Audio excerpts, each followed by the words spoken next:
Welcome to Uepik Podcast, where everything is here. My name is Mr. Smith. This is William. How are you? Doing good, sir. How you doing?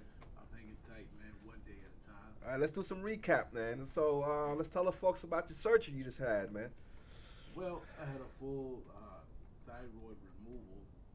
Mm. And, it was traumatic, bro. It was supposed to be a 2-hour surgery. That ended up me in ICU for 3 days. Mm. They say you was like an induced coma or something, bro. Well, what happened was they went in and they did the surgery, and it was a success. Right. And out of nowhere, I sat up on the operating table and sneezed with everything inside of me. Mm.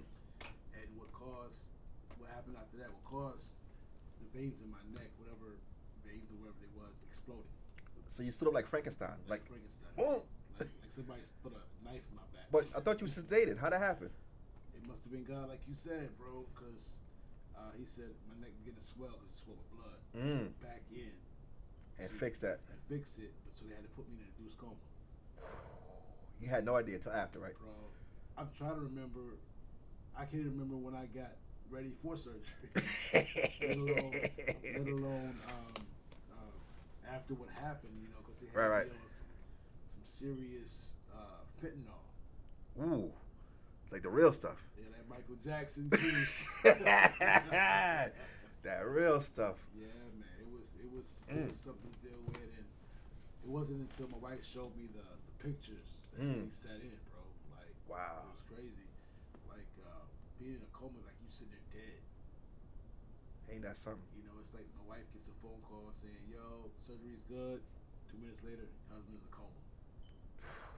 How she felt? She probably was like hard, like crazy going. When I talked to her, she said it felt like her heart just fell out, hit the floor. I could imagine. You know what I mean? So I was in ICU for like 3 days. I was in a coma for like a day and a half, something like that. And I tell you, man, just coming out of the coma, man, I felt I couldn't see. It was like everything was blurry.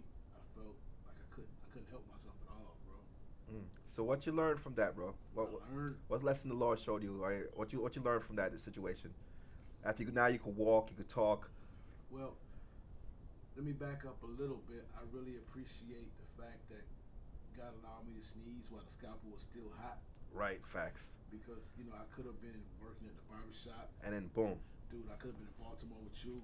Mm. You know what I mean? And sneezed. I would have died a couple minutes later. True. Facts. Yeah, You know what I mean? So it's like you said, God slapped my back of my head and said, "Yo, y'all got something else to fix." Right. Facts. No, you're But right. to answer your question, man, what did I learn? I had to reprioritize my life, bro. Not that I wasn't doing it before, Right. but now it's more laser sighted. You could go in a little bit detail on that, or you want to share, or no? It's like, you take the generic stuff, God, me, family, Right. regular stuff. But now it's like you dig it deeper. Like, what does my relationship with God look like? What is it supposed to be? Right. Like, what is my relationship with my wife supposed to be? Right. Not what I think it's supposed to be. What exactly is it that works for us? Right. Like, what's good for me? You know what I mean? What's good for my kids? You know what I mean? So, and the business, my friends, you know what I mean? Who do I let in my circle? That's huge. Who's in my circle that needs to get out my circle? Ooh. We could settle. That's a topic by itself. We gotta talk about. That's a different topic. But because it's very important because you're dealing with energy, man. True. Some people around you. You ever felt people around you that just pull from you? Yes, that They suck you dry, Man, listen, and don't even appreciate it. They're like vacuums. Yeah. They like suck you like a Hoover, So, and never give nothing back. Right. They leave you dry. You be like, and no thank you, no nothing. It's like you supposed to do it. Yeah, like you owed them something, right? So it's just like, I'm starting to notice everything I used to overlook. Like the Bible says that out of a man's heart, his mouth will speak. You know what I mean? So it's one thing when you're joking and carrying on, but when you celebrate and people say certain things, listen, they're telling you what they think.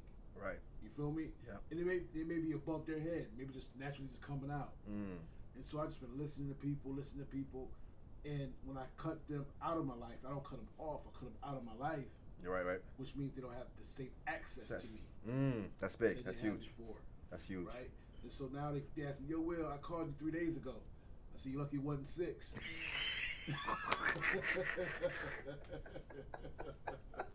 You know, and I'm not trying to be mean. No, I don't understand. No, It's just that I'm a man of purpose. it's and I pride. You realize got some priorities. Yeah, I got you. And if you're not headed the way I'm going or adding to my life, you don't need to be in my life, especially around my family and my loved ones. Right. I don't want you in their ear. Right. You know what I mean? So, but that's how that went down, man. And it's crazy how, in a in a second, man, you could lose everything that you had. Just like that. And so, what I learned is now I know what I have. Now you all know. the stuff that didn't matter fell off. Now you know. That's big. That's It fell off, bro. So anybody that's out there, and I'm also learning too, is that surgery is, no matter what type of surgery it is traumatic. Like you hear my voice right now. I had that breathing tube in. Mm-hmm. That's why I'm sounding the way I'm sounding. You know what I mean? So I don't know how long it's gonna last. They can't tell me how long. That it's Barry gonna White last. voice, big boy voice. So, Hey, grown man voice now, you know what I mean?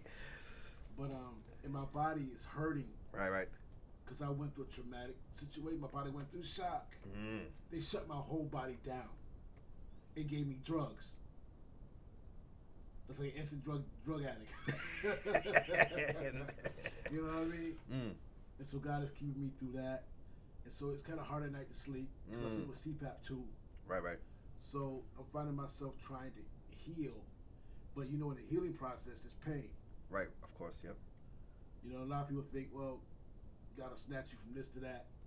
You don't fly from Egypt to London overnight, bro. You know what I mean? Right. It's a journey. You know what I mean? So I'm learning to even take time. When I'm tired, sleep. I find myself in bed at 7:30, bro. 8 o'clock. Gone. I ain't gotta really be asleep, but I'm rested. sedate. I'm in my bed. Yes, you're rested. Yep. And I gotta learn to tell people no.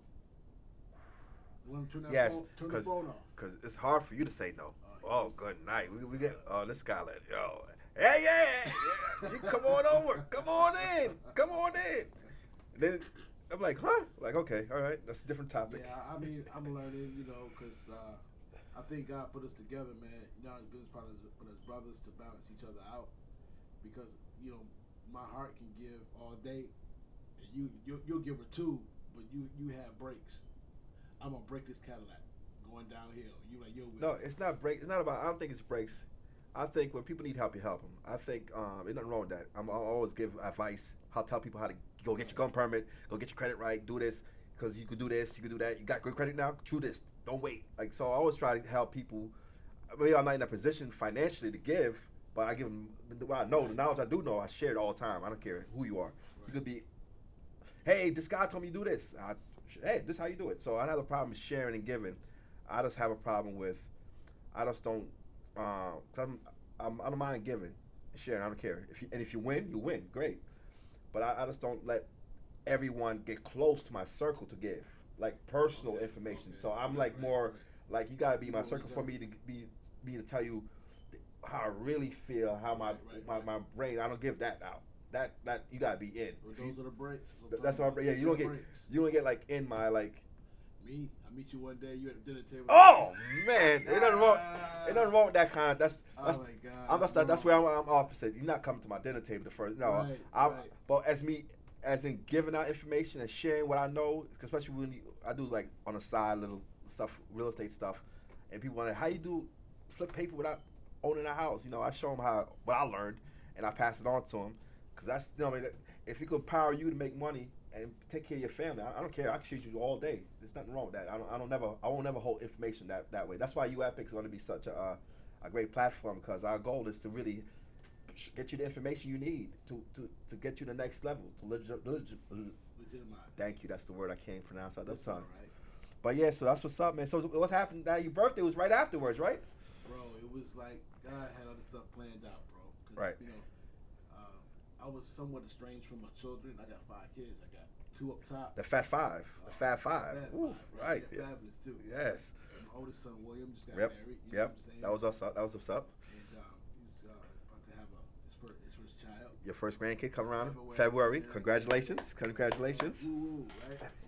And my baby boy under him is a working man. Right. Graduated from RIT. Right. Awesome. And so he's trying to find his way. Right. And so God allowed all this stuff to happen. It seemed like for us to have it was a bridge. What it seemed like, the surgery seemed like a bad thing, but something about no matter whether you're cool with your parents or not, you don't want nothing bad to happen to your parents. You know what I'm saying? So when I came near a death experience, it sent something to their heart, like, we got to clear this up. This is, you know what I'm saying? Right. And so my son came over to the house in the disguise of saying, let's do a podcast, right? Because I do one, he does one too. Right. So he was like, well, let's just have an open concept and let's talk about, life and da-da-da. So he rambled on for 2 hours, man, just tell me poured his heart out. Make a long story short, the whole thing is that, Dad, I need you. And so my wife asked me, she said, why didn't you tell him how you felt? I said, because it doesn't matter. It doesn't matter. I'm the parent. Right. You feel me? Right. For me to pour onto him something he can't even handle. Right. It's going to push him even further away. So my response to all that spew was, son, I love you. How could I help you? And so now we have a relationship. We talk every other day. And he said, yo, Dad, I know I'm grown, I'm doing this, but I don't know what I'm doing. Those are milestones that I don't take lightly. Right. Because there was a time he couldn't stand me for whatever reason. Right. Well, I know the reason now, but I won't say it on the podcast. No, yeah, right. And now I got 2 girls in the middle. Right. I don't understand where the breakdown came, but they came over to the house, and Yeah, I remember seeing them that day. Yep. When David brought me flowers. Man, listen, man. So sensitive. Listen, no, man. So I'm at Wegmans, right? So I'm trying to figure out. He just came out the hospital. What do I get him? Balloons? A cake? I don't know. So I said, you know what? So I went to talk to a guy. Like, yo, he just came out. My business partner, my brother. He just came out of surgery. What do I get him? He just recovered. I like. Well, those flowers with a little book that look clean, not too like girlified. So I just go with that one. That's what I did, man. I just figured something different. I don't know. It was well appreciated, man. You're the first man who ever gave me flowers. Oh man. That's all right. But yeah, we when I finally saw my oldest daughter, right, it was like she just melted in my arms like a daughter should. You know what I mean? And so I took advantage of that time and I whispered in her ear. I said, "Girl, I died for you. And I don't want to live without you." What'd she say? She just started crying. See, true love prevails, bro. I don't care what evil has been put in their ear by their mom or whoever. Love will prevail, man. Right. My baby girl, she's different from all my kids. Right. She's Jamaican and Asian and black. Yep. Right. So she got a lot of confusion going on. Am I Asian, Jamaican? Yeah, I can see it. It's not even that. It's like she has the. I'm doing stereotypes now. Right. So don't y'all kill me, right? She got the yard girl in her that want to stab you, right? And the Asian that want to be submissive, and intellectual, right? Then she got the black that just want to be you know what I mean? Go ahead. So I don't know which one I'm gonna get. Okay. But now she's coming at me. She's a plant-based eater. She's raw vegetables, right? Raw. She don't eat nothing cooked, right? Well, she's already a pound. I don't know why she. You know what I mean? Right. But she doesn't want to be labeled, and she's going through that thing. Don't label me this, don't label me that. I said, you my daughter. I don't care what you say. Right. You know what I mean? And then we have Mr. McCray. Nephew. Woo! Now he's everybody all in one. Yes, facts. He's all their personalities. He's definitely his twin. I know he's got his oldest is a junior, but McCray, that's his twin. Let me tell you, when his face expressions, he give you that look like, nigga. Excuse my language, but for anybody that don't. But anyway, yeah, that's his twin. When his dad put on his chain on, he have his chain on. They got the matching outfits. You go, wow. Yeah, he was like, I said, yo, what you want for Christmas, right? Because we were kind of balancing whether we were going to celebrate it or not. Right. I thought he was going to say toys. Right. He said, nah, Dad, I want a chain like yours and your cologne and some fresh clothes like you got. That's his so twin. I was like, yo, I said, this kid watch everything I do. Everything. He does everything. Only difference is he's a Steelers fan. Ooh, gotta go. Yeah, that's y'all getting beat Sunday. Facts, right. Bills gonna scrape y'all. But but everybody came over my birthday, man. That's awesome, man. My wife had the food catered. I had a massage, personal massage in my bedroom. Ooh, that's what's up. That's the first time I had another woman in my bedroom other than my wife. You know what I'm saying? That was kind of awkward. It was kind of awkward. Felt weird. It felt really weird, man. And she was watching? Nah, she wasn't watching. Oh, okay. She left me there with her. I said, whoa. You know what I mean? The trust level was weird. Ah. You know what I mean? But yeah, it was a wonderful day. That's good, man. We all laughed. We played. That's played good, man. Jingo, whatever it was. And, Yeah. you know, we just ate and drank. So what age is that? 49 now, right? One more away from 50 Cent? I'm 49 years old. I'm kicking 50 in the nuts, bro. Right there. Right there. Bro, I used to think 40 was ancient. You know what I mean? When I was 20-something. But I got to 49 by the grace of God, but also by making decent choices in life. You know what I mean? So Amen. It's an honor to be gray. You yes, know what I mean? yes, to live old, yes, to see. Bruh. Yes, to see. Especially with all these youth dying every night in Rochester. Every night somebody's dying. Yeah, listen, in Rochester, you could looking at all these 220, all these rappers, like they getting dropped down left and right, like bop bop, bro. Bop bop. It's kind of funny though. They found the killers for these rappers, but back in the day they couldn't find Biggie and Tupac killer. It was so political. It was political. Everybody But anyway, made money off of these two guys, man. They still making money off him to this day. What? I still watch a movie, Resurrection of Tupac. It's been, 20, 30 years later? They eating good. Wow, cool, man. That's what's up, man. So, but yeah, let's wrap up the trip you took to Baltimore, man. Talk about it. All right, so my sister had a surgery again. Mind you, she's a PhD in biomathematics. So she's 4 years younger than me. And so she, like, dumb smart, right? So when we was kids, she used to watch Doogie Howser on TV doing her homework. I'm like, why you doing her homework and watching TV? I used to make fun of her. Like, Maz, look at her. They would leave her alone. She always get A's. I said, okay. Yeah, sure enough. Yeah, so she had her first kid and she had a tumor on her head. So afterwards, so she had surgery. So I went down for that. That's when we could go in the hospital. So I'm in the hospital with baby Nicole, and I'm changing her, and she's fighting me while I'm in the hospital while she goes through recovery and stuff for the surgery. Then she had another surgery, and she had Lewis, and then I went down again for that, and was in the hospital support.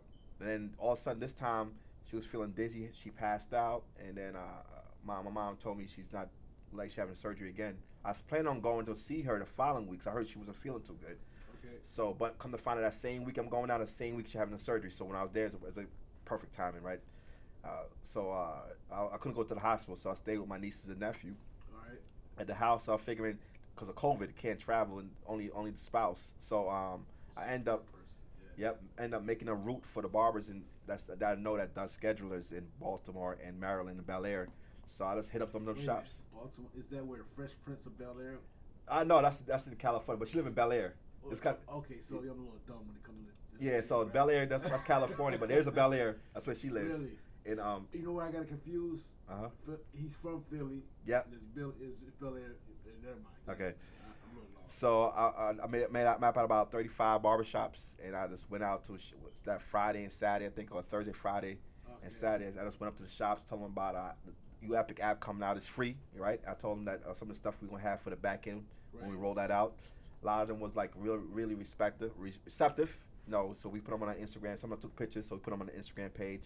And I realized while I was in Baltimore, it was like, now when I got to Baltimore, my uncle lived in Baltimore. So one side of Baltimore, I see his side all the time. It's a hood, like regular, no big deal. But I've never been to the other side of Baltimore, the wire side of Baltimore, where there's nothing but vacant houses and people walking like druggies walking, ain't nothing around, but straight up one house occupied, a whole bunch of vacant rows. Wow. So I've been on that side of Baltimore, and when I came out to one shop, I grabbed my hip like I had my pistol permit on me, my gun on me. Oh, you got tight. I said, yeah, I felt tight, bro. Like, yeah, okay, I don't like this. This is not very comfortable for me. Right. Tapped my hip like, oh, I'm in Baltimore. I got it on me, so whatever. Wow. So I went to the shop. They got to buzz me in. I'm like, whoa. So I buzzed me in and walked in. Wait a minute.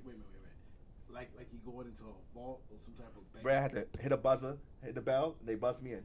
So they on high alert over there. Bro, facts, bro. So is the area like drug infested? Yes, it's rough. I call that Little Beirut. Yeah, yes. This Baltimore side was people living, and that side ain't much. But they were like the only light in the neighborhood because the guys in the shop, one of the shops, they dressed in the same outfit, white and black. They were organized. It was clean cut. The shop was clean. They did a really good job. And the fact of the matter is, that's what it hit me. Like, yo, no matter where you live and located, it could be Beirut or the hood, or just a regular neighborhood, whatever you want to call it, you still need to see a barber, right? And so this is a business going on, but not much around it. Wow. But So it's like the only it's like the only piece of water there. People thirsty around it, so they survived. But and then I went to another shop, was hood. They was sold dope behind me. I was like, it's crazy, but this is what it is. It's the hood. But they all organized. They all are on the schedule or doing something, and they all want more, right? And at the end of the day, the whole trip went real well. Met a girl from Rochester. She lived down there now. She's a barber. So the whole Baltimore trip was the barbers themselves. They out there trying to get it, man. They want more. They receptive to the thing. They just wanted to provide, man. That's all they care about is really trying to provide for their family and themselves. And it was an experience that they realized that, man, they need more than just making a schedule, right? And so, and they need more. They need that support. They need that community. Well, so it was good though, man. So the trip went well. I went to outside the county side of Baltimore. That went well. Went to one shop though. Only one shop. When I walked in, they shut me down. Like, nah, we good. They didn't let you give me a spiel? I couldn't even get my spiel off. Like, nah, we good. I said, all right, no problem. Appreciate it, man. Have a good day. But at the end of the day, that's how it's supposed to be, right? When they knock on doors, you're not going to get the air. They didn't even ask you your name? Nothing? I told them, no. When I go in, I say, hey, I'm David. I'm from Rochester, New York. I co-own the app and la la la. Right. And they said, nah, we good. I said, all right, you good? No, listen, I'm not going to waste my time, my energy if you're not even, I'm not trying to force you to sell something. Right.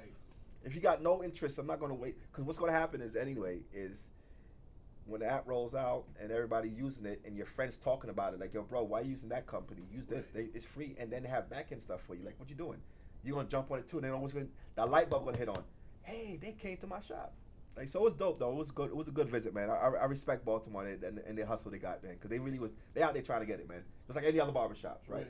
So, and then my sister came out of Surgery Good that Sunday. And it was good. She came home. That's like the third one, right? That's the third one, yeah. Tumor in the brain. So that was dope. She came home, and then I left probably the next day, and I came back to Rochester, and then that's when I came into Rochester. Let's look up who's using schedules in Rochester, and I hit up Rochester shops. Yeah, how did that go? So we got a hoods in Rochester, Janice. We know that hoods in our area. Right. So when I'm going to some of these shops, they like, we call them hood, right? I like, nah, they just not even hood.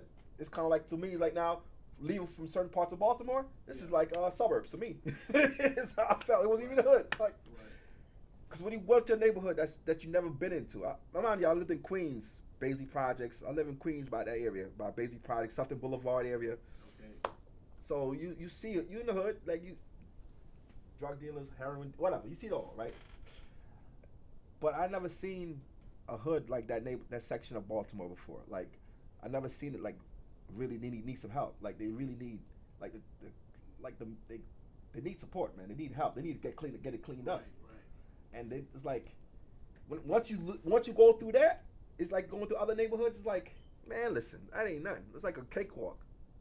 Like, bro, it's not the same, bro. It's like it's a night and day. Wow. It's like a city within two cities. So it's like the night of the Walking Dead. Bro, listen, when I came out with the shop, I seen a fiend walking by my car looking at me. I'm like, nah, I don't need nothing. I'm good. I don't have nothing. I'm good. Leave me alone. I'm just here. I'm just working, man. I have my badge on. I'm just working, guy. I'm just a working guy. She kept on walking. It was. And when I talked to one barber, they said, yo, I ain't no barber. They said, yeah, we used to that now. We kind of get, one barber told me, listen, yeah, it's pretty rough for certain sides. Where you was at? I told him, like, oh, yeah. Well, mm-hmm. He said, but we used to that. No, kind of like, we used to seeing that. That's not every day. Okay. And so for a foreigner coming in, who haven't seen nothing that's that rundown, is not used to it. Right. But they used to it. But they organize though, because they schedule their appointments. They working. So they working like in a hostile situation. But it's not, to them. It's not hostile, because what happened? Remember when you was on South Plymouth? But after you used to the neighborhood, right? You used to the area you work at, so it's like. Well, when I worked on South Plymouth Avenue, you know what I mean. That's really rough, bro. Right. Well, but you was used to the area though. You used to the atmosphere. I understood the atmosphere. Oh, you was used. No, I never got used to it. He said no. I was uncomfortable the whole time. Really? Yeah. The whole time. I didn't know that. Really? Even on Thursday. Really? Man, listen here, bro. maybe just my nature. I'm always alert. You know what I mean? So I can be in one room and hear the whole shop, but one ear I can hear everything going on. Right. I train myself that way. You know what I mean? So, and over there, it's like every weekend somebody laid out shot, robbed. They robbed a couple of my customers. You know what I mean? So it's like now that my wife came over, like my wife and my kid. Right. We gotta get out of here, man, because if somebody violates them, then you have to. Bro, it's gonna be. Right. Right. You know, it's not Baltimore. I wouldn't have left it home. Right. You know right. You know, the toys I play with make a lot of noise, so. Yeah, you like the big ones. So, Let's give me the trusty 945, man. That's enough noise for me. Nice and simple, bro. Right. Keep it simple. Well, I got your back no matter what. So. But man. Yo, you got great news. Yes. You beat being granddaddy before me. Yes. My oldest, got married 3 years ago, and she was trying, and then the doctor said, "Well, let's check your levels." They checked his levels, and she told me so she's a vegan. She don't eat no meat. So she's a vegan, vegetarian. No meat. The doctor said, "Hey, you need to put some more, eat some more chicken at least once a week." Protein. And let's try this, and give you a couple weeks, and come back in a month. We check your numbers. Her numbers went up. So she used to eat now and then. She eat once a week or once every 2 weeks. She put some chicken in her system, and I was working. Her numbers got up, and all of a sudden, the baby was born on Monday. Wow! Congratulations. So yes, man. I am now. My name is Christopher. I am now in the grandpa zone. So. Oh yeah. I'm a grandpa, so I'm in the club now. Will's going to have his in February, so we both be grandparents. Yes, and sir. And spoil these grandkids rotten. But yes, so I'm looking to open up a trusted what's it called, custodian account. Okay. With American Trade, E-Trade. Oh, you about to do it for real, huh? Yeah, E-Trade or one of those companies. And then so for Christmas, birthdays, instead of me giving them gifts, I'm gonna probably put a $50, $100 in a stock or something for him, whatever be the case. And then who you fooling? That company full of toys. And custodian accounts, and then by the time he turns 18, he has full access. Because when you do a custodian accounts, you have to go to college. If you do a college account, they have to go to college to get their money. So that's the only difference. So the custodian account, I'm gonna put that up, and then as a grandfather, I'm just gonna put money here, there, now and then, throw some dollars in this thing, and then by the time he's 18, he might have a nice little stash. Right. And he has all access to it, and he can do whatever he wants and enjoy his 18th birthday when he gets that account number in his hands. Wow. So that's the goal, and I think anyone who are grandparents, you should look into that. That way, at least you can try to leave something for your grandkids, and that way they can have something when they get to that age. Even if it end up being only 10, 15 grand, at least they have something you started for them, you know. Right. And that's how you leave. You know, that's just my opinion. And that's it, man. So I'm a grandpa. Congratulations. I'm a grandpa. I go down in 2 weeks to pick up the family. Me and my son drive down, and we're going to see him for a couple of days, and the work starts. Papa. Yes. Officially, yes. Papa. I'm a papa now. I'm about to get you one of the New Balance shoes. Which kind? They got a couple kinds. They got the old man ones, and they got the young. Old man ones. Oh, no. Big blue. Hey, listen, my look don't matter. I don't care. I'm not the fashion guy, so this guy, leave that alone. Well, Rochester, the world, we thank you for listening to us today. Uepik Podcast will be at you every week. Thank you for listening. God bless you. Yes, enjoy your night.